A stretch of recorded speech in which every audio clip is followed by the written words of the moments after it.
నేను 1978లో 1978లో ఇంటర్మీడియట్ చదవటానికి హైదరాబాద్ వచ్చాను. అప్పటి వరకు బెల్లంపల్లి అని ఒక చిన్న టౌన్లో పెరిగాను.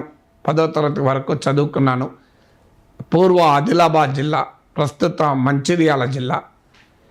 ప్రపంచము, మహానగరము, నగర జీవన విధానము, జీవన శైలి ఏమీ తెలియదు.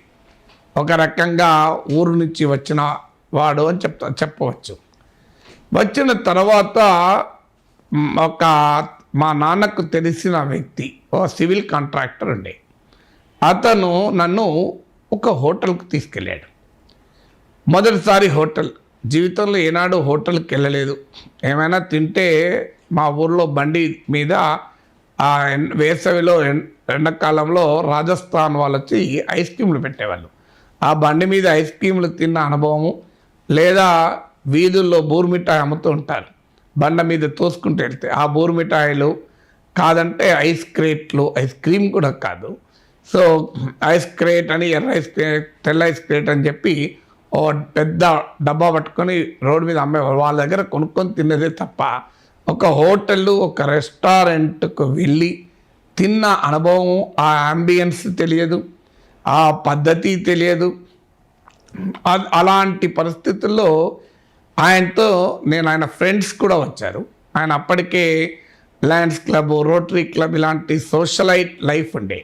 సో నేను హైదరాబాద్లో చదువుతున్నాను కనుక, మా నాన్న ఫ్రెండ్ కనుక, నేను ఉంటున్న ప్లేస్కు దగ్గరలో ఉన్న హోటల్కి వచ్చాడు ఆయన. మినర్వా హోటల్కు, నాకు ఇప్పటికి గుర్తుంది, హిమాయత్ నగర్లో. సో మినర్వా హోటల్కు వచ్చాడు కనుక ముందు నేను ఎలా ఉన్నానో చూసి నా దగ్గరికి వచ్చి వెళ్ళాడు.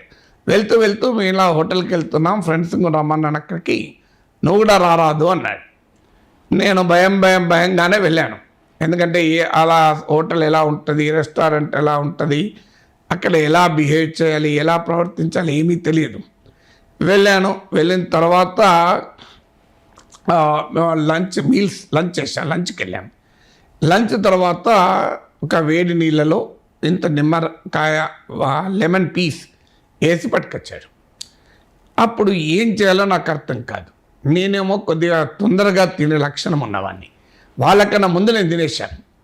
వాళ్ళు ఇంకా తినడం లేదు, వాళ్ళది అయిపోలేదు, నాది అయిపోయింది. ముందు ఈ ఫింగర్ బౌల్ తీసుకొచ్చారు. అప్పటికి నాకు ఫింగర్ బౌల్ అంటే ఏంటో కూడా తెలియదు. సో ఈ వేడి నీళ్ళు, నిమ్మకాయ తీసుకొచ్చారు. నేను విన్నది అప్పటి వరకు, చిన్నప్పుడు వేడి నీళ్ళలో నిమ్మరసం పిండి తాగితే ఆరోగ్యానికి మంచిదని మా నాన్నమ్మ చెప్పేది. మరి ఇక్కడేమన్నా హోటల్లో భోజనం చేశాక ఈ వేడి నీళ్ళలో నిమ్మరసము పిండి తాగడము ఆరోగ్యరీత్యా మంచిదని ఇచ్చారేమో తెలియదు. ఆ సమయంలో సడన్గా నాకు మెరుపు లాంటి ఆలోచన వచ్చింది. ఒక్క క్షణం ఆగుదాం, చూద్దాం. ఎందుకంటే నిజంగానే తాగేసి ఉంటే నేను అబాస్పాలు అయ్యేవాడిని. మా నాన్న ఫ్రెండ్, ఆయన ఫ్రెండ్స్ ముందట నేను ఒక పిచ్చోర్లాగా కనబడేవాడిని. కానీ ఒక్క సెకండ్ ఆలోచన వచ్చింది, మరి ఇది దీని కొరకేనా, ఇంకేదన్నా కారణం అయి ఉంటుందా అని. అప్పుడు మెరుపు లాంటి ఆలోచన ఏంటంటే, చుట్టూ హోటల్లో ఇతర టేబుల్స్ పైన ఏమి చేస్తున్నారు ఒక్కసారి గమనిస్తే సరిపోతుంది కదా అని అంకుల్స్ వాళ్ళు, మా ఫాదర్ ఫ్రెండ్స్ తినకముందే, వాళ్ళు ఇంకా కంప్లీట్ అయ్యి వాళ్ళు తినకముందే నాకు ఈ ఫింగర్ బౌల్ వచ్చింది టేబుల్ పైన. కొంతసేపట్లో వాళ్ళు భోజనం చేసి వాళ్ళు వాష్ బేసిన్ దగ్గరికి హ్యాండ్స్ వాష్ చేస్తానికి వెళ్ళారు. నేను అటు ఇటు చూశాను ఏం జరుగుతుంది అని. అప్పుడు అర్థమైంది, ఓహో ఇది తాగటానికి కాదు, అందులో హ్యాండ్స్ వాష్ చేసుకోవాలి అనేది, ఇది ఫింగర్ బౌల్ అని అప్పుడు విన్నాను. సో వెంటనే వాళ్ళు వచ్చే లోపల ఆ ఫింగర్ బౌల్ ఉపయోగించాను. సో తికమక్క పడకుండా ఒక్క క్షణం గనక ఆలోచిస్తే చాలా ఇబ్బందికరమైన పరిస్థితుల నుంచి కూడా బయటపడవచ్చు. అందువల్ల తొందరపడకు మిత్రమా, సమయం లేదు మిత్రమా అని అనుకోకూడదు అని ఆ సమయంలో నాకు అర్థమైంది. ఇక అప్పటి నుంచి ఎప్పుడు తికమక్క పడే పరిస్థితి ఎదురైనా కాస్తంత ఓపికతో, సహనంతో అటు ఇటు పరిశీలిస్తే, గమనిస్తే, పరిస్థితులను చూస్తే విషయం అర్థమైపోతుంది. అలాగే కొన్నేళ్ల తర్వాత, ఇది నేను 78లో ఈ ఇన్సిడెంట్ జరిగితే 93 అంటే నియర్లీ 15 ఏళ్ళ తర్వాత యూనివర్సిటీలో అసిస్టెంట్ ప్రొఫెసర్గా ఉన్నాను. ఏషియన్ కాలేజ్ ఆఫ్ జర్నలిజం ఏర్పాటు కోసం ప్రఖ్యాత జర్నలిస్టులతో ఒక సమావేశము చెన్నైలో జరిగింది, దాని రూపకల్పన కొరకు. ఆ రూపకల్పన జరిగిన సమావేశానికి నన్ను కూడా ఇన్వైట్ చేశారు. ఆ రోజు 5 స్టార్ హోటల్ కనమెరా అని 5 స్టార్ హోటల్లో ఉండాలి. ఆ 5 స్టార్ హోటల్లో జీవితంలో మొదటిసారి, లాడ్జ్లో కూడా సరిగా ఉన్న అనుభవం లేదు. నా గుర్తు లాడ్జ్లో ఉన్నది 78లో నా ఇంటర్మీడియట్ అడ్మిషన్ కొరకు నేను కాలేజీలకు అప్లై చేయడానికి మా నాన్నతో వస్తే ఆ సుల్తాన్ బజార్లో బడి చౌడి కోటి మధ్యలో ఉండే ఒక లాడ్జ్లో, చిన్న లాడ్జ్లో ఉన్నాను. సో ఆ లాడ్జ్లో ఉన్న అనుభవం మినహా నేను ఏనాడు నార్మల్ హోటల్లోనే ఉండలే. 5 స్టార్ హోటల్, అప్పటికి నేను అసిస్టెంట్ ప్రొఫెసర్ కావచ్చు, కానీ వచ్చిన నేపథ్యం అలాంటిది, సామాజిక నేపథ్యం, ఆర్థిక నేపథ్యం అలాంటిది. హోటల్ కనమెరలో నేను ఉన్నాను. నన్ను అలాగే ఆ నిర్వాహకులు కూడా వచ్చారు. నేను వచ్చానని చెప్పి నిర్వాహకులు వచ్చి, మీరు స్నానం చేసి రెడీ కండి అన్నారు. స్నానం చేసి రెడీ కండి అన్నప్పుడు అక్కడ వాళ్ళు వెళ్ళిపోయారు. ఈ లోపల అక్కడ చాలా రకరకాల ట్యూబ్స్ ఉన్నాయి స్నానం అది ఏది బాడీ వాషో, ఏది మాయిశ్చరైజరో, ఏది ఏమో, వాటి మీద పేర్లు కూడా లేవు. వాటి మీద ఓన్లీ హోటల్ కనమెరా అని పేరు మాత్రమే ఉంది. వాళ్ళ కంపెనీ బ్రాండ్తో ఆ చిన్న చిన్న ట్యూబులు ఉన్నాయి. సో దాన్ని ఏది ఎలా వాడాలో తెలియదు. ఒక టూత్పేస్ట్ అయితే అర్థమైంది స్మెల్తోని, కానీ మిగతా ఎలా వాడాలి అనేది తెలియదు. బాడీ వాష్లు ఉంటాయని తెలియదు, లిక్విడ్ సోప్లు ఉంటాయని తెలియదు. అప్పటికి తెలిసింది ఒకటే సోప్ ఒకటే ఉంటుంది, ఆ లైఫ్ బాయ్ సోపు, లేదంటే రెగ్జానా సోపు, ఇమామ్ సోపులు మాత్రమే తెలుసు. సో ఈ అత్యాధునికమైన లైఫ్ స్టైల్ ప్రొడక్ట్స్ అసలు ఎన్నడూ వినలేదు, చూడలేదు, వాడలేదు. ఏం చేయాలి మరి అని చెప్పి వదిలేద్దామా అంటే, మళ్ళీ జీవితంలో ఎప్పుడొస్తుంది అవకాశం? నా డబ్బులతో 5 స్టార్ హోటల్ ఎందుకుంటాను? సో ఏదో వాళ్ళు సెమినార్కి పిలిచారు, వాళ్ళ డబ్బులతో ఉన్నాను తప్ప నా డబ్బులతో 5 స్టార్ హోటల్లో ఉంటానని నేను ఊహించలేదు కూడా. వాస్తవంగా ఇప్పటికీ కూడా నేను నా డబ్బులతో 5 స్టార్ హోటల్లో ఏనాడు లేను.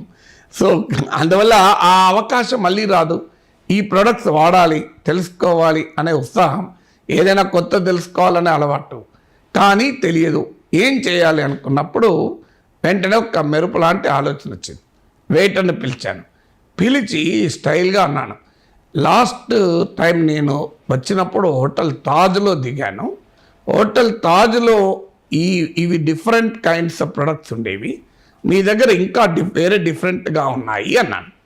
వెంటనే ఆ వెయిటర్ ఆనందపడిపోయాడు. Yes sir, our hotel is superior to తాజ్లో ఇలాంటి చాలా తక్కువ, మా దగ్గర చాలా మా యునిక్ ప్రొడక్ట్స్ ఇవి, మేము సొంతగా అని ఒక లెక్చర్ ఇచ్చేసి ఒక్కొక్కటి ఏంటి అని ఎక్స్ప్లెయిన్ చేశాడు. నేను అడగక ముందే ఎక్స్ప్లెయిన్ చేశాడు. థ్యాంక్ యూ అని చెప్పేసి, దట్స్ ఆల్, అవన్నీ తెలిసిందే అన్నట్టు ఒక చిన్న స్మైల్ ఇచ్చేసి అతను వెళ్ళిపోయినాక వాటన్నిటినీ సద్వినియోగం చేసుకొని సంపూర్ణంగా ఉపయోగించి స్నానం చేశాను. సో ఎందుకు ఈ మాట చెప్తున్నా అంటే, ఇది రెండవ ఉదాహరణ. అంటే తికమక్క పడితే గందరగోళ పడాల్సిన అవసరం లేదు. కాస్తంత కూల్గా, కామ్గా ఆలోచిస్తే ఆ సంక్లిష్టమైన, ఆ సున్నితమైన, ఆ ఇబ్బందికరమైన పరిస్థితుల నుంచి మనం విజయవంతంగా బయటపడవచ్చు అన్నది రెండవ అనుభవం. ఇది 1993 సరిగ్గా ఇంకో పుష్కర కాలం తర్వాత, అరౌండ్ 2005 అనుకుంటాను, Lal Bahadur Shastri national institute of administration, Mussoorie, చాలామంది తెలిసి ఉంటుంది, డార్జిలింగ్ పైన ఉంటుంది ముస్సోరీ అని. IAS, Indian administrative services select అయితే ఆ ప్రొబేషనర్లకు అక్కడ శిక్షణ ఇస్తారు. ఆ ఐఏఎస్ ప్రొబేషనర్లకు శిక్షణ ఇవ్వటానికి నాకు మొదటిసారి ఇన్విటేషన్ వచ్చింది. So I was amused. ఎందుకంటే ఐఏఎస్ ప్రొబేషనర్ల క్లాసులు చెప్పడం ఏంటి, ఐఏఎస్ వాళ్ళకి నేను క్లాస్ చెప్పగలనా, నాకంత టాలెంట్ ఉందా? కానీ అదే సమయంలో అవకాశాన్ని వదులుకోకూడదు. సో వచ్చిన అవకాశాన్ని వదులుకోలేము, అదే సమయంలో ఎక్కడో ఒక చోట ఆ టెన్షన్ ఉంది. అయినా కూడా వెళ్ళాను ముస్సోరికి. వెళ్ళిన తర్వాత ఫస్ట్ క్లాస్ చాలామంది సెలెక్ట్ అయిన వాళ్ళంతా ఉన్నారు. అందరూ ఐఏఎస్ సెలెక్ట్ అయ్యారు. ఐఏఎస్ ప్రొబేషనర్స్, ఇండియాలో ఉన్న most brilliant people, most intelligent people, దేశంలోనే హయ్యెస్ట్ కాంపిటేటివ్ ఎగ్జామినేషన్. తెలుగు వాళ్ళు 3-4 కనిపించారు. ఏం చేయాలి, ఎలా మొదలు పెట్టాలి, ఏం మాట్లాడాలి అనే ఒక బిగినింగ్ ఎలా చేయాలి, how should I impact them, ఒక వాతావరణం ఐస్ బ్రేకింగ్ అంటారు, ఎలా ఫెమిలియరైజ్ చేసుకోవాలి అనేటువంటి ఒక మామూలు సైకలాజికల్ ప్రెషర్ కాదు. ఆ కుర్చీలో కూడా నాకు ఇప్పటికి గుర్తు, I was not comfortable sitting in the chair also. So అంతకుముందు నన్ను ఇన్వైట్ చేసినటువంటి ప్రొఫెసర్, ఈ ఫ్యాకల్టీ మెంబర్ సో ఆమె వచ్చి ఆర్తి అనుకుంటా, నాకు ఇప్పటికి గుర్తు పేరు ఆమె. సో ఆమె కూడా సీనియర్ ఐఏఎస్ ఆఫీసర్. సో ఆమె వచ్చి నన్ను ఇంట్రడ్యూస్ చేసి, ఇతను ఫలానా టాపిక్ పైన మీకు చెప్తాడు అన్నారు. సో నేను మొదలు పెట్టాలి. అప్పుడు ఎలా మొదలు పెట్టాలని టెన్షన్ పడుతున్నప్పుడు మళ్ళీ మెరుపు లాంటి ఆలోచన వచ్చింది. మొదలు నేను మాట్లాడడం కన్నా వాళ్ళనే మాట్లాడిస్తే, వాళ్ళు మాట్లాడడం పూర్తయ్యే లోపల నేను వాతావరణంతో అక్లిమటైజ్ అంటారు, అంటే అలవాటు పడతాను, ఫ్రీ అవుతాను. దాంతో అని ఆలోచన వచ్చి వెంటనే వాళ్ళను అడగడం మొదలుపెట్టాను. సో నేను మీడియా మేనేజ్మెంట్ అనే టాపిక్ పైన మాట్లాడాలి. సో వాళ్ళను మీడియా గురించి, what is your assessment of media, what is your understanding of media, what do you think is the advantage, what do you think is the role of media in discharging your responsibilities as a civil servant?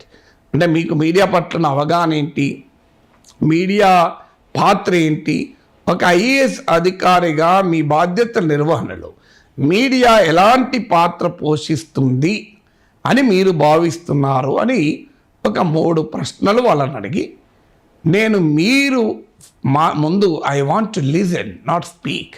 Listening is the best skill and administrator should always adapt. ఒక పాలనా అధికారి కాబోతున్న మీరు, జిల్లా collector కాబోతున్న మీరు వినడం నేర్చుకోండి. అందుకొరకే నేను వినడంతో మొదలు పెడతాను అని ఆ డిసడ్వాంటేజ్ను కాస్త నాకు అడ్వాంటేజ్గా మార్చుకున్నాను. వెంటనే అందరూ అప్రిషియేట్ చేశారు. సాధారణంగా లెక్చర్లు ఇచ్చి 1 వే ఉపన్యాసాలు ఇచ్చి వెళ్ళిపోతుంటారు. వాళ్ళు నేను ఏం మాట్లాడాలో తెలియక ఎంబరాస్మెంట్లో, టెన్షన్లో చెప్తున్నాను అనుకోలేదు. ఒక లిజనింగ్ అనేది ఒక మంచి లక్షణం కనుక వింటున్నాను అని అనుకున్నారు. అంటే నా బలహీనతను బలంగా మార్చుకున్నాను, థ్రెట్ను ఆపర్చునిటీగా మార్చుకున్నాను, వీక్నెస్ను స్ట్రెంగ్త్గా మార్చుకున్నాను. ఈలోగా వాళ్ళు ఒక్కొక్క ప్రొబేషనర్ వాళ్ళు చెప్పడం మొదలుపెట్టారు. అప్పుడు నేను ఈలోగా వాతావరణానికి అలవాటు పడ్డాను. దాంతోపాటు నాకు ఇంకో బోనస్ పాయింట్ కూడా దొరికింది.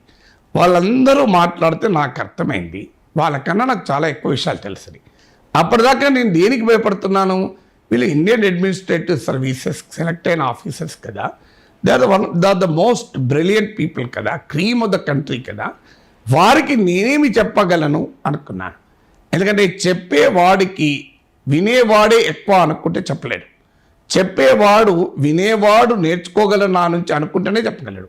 ఆ సైకలాజికల్ డెఫిషియన్సీతో నేను అప్పటిదాకా ఉన్నాను, సైకలాజికల్ డెఫిసిట్తో. ఎప్పుడైతే వాళ్ళందరూ మాట్లాడారో నాకు అర్థమైంది, I know many things more than them, I know much better than them అని ఒక కాన్ఫిడెన్స్ వచ్చింది.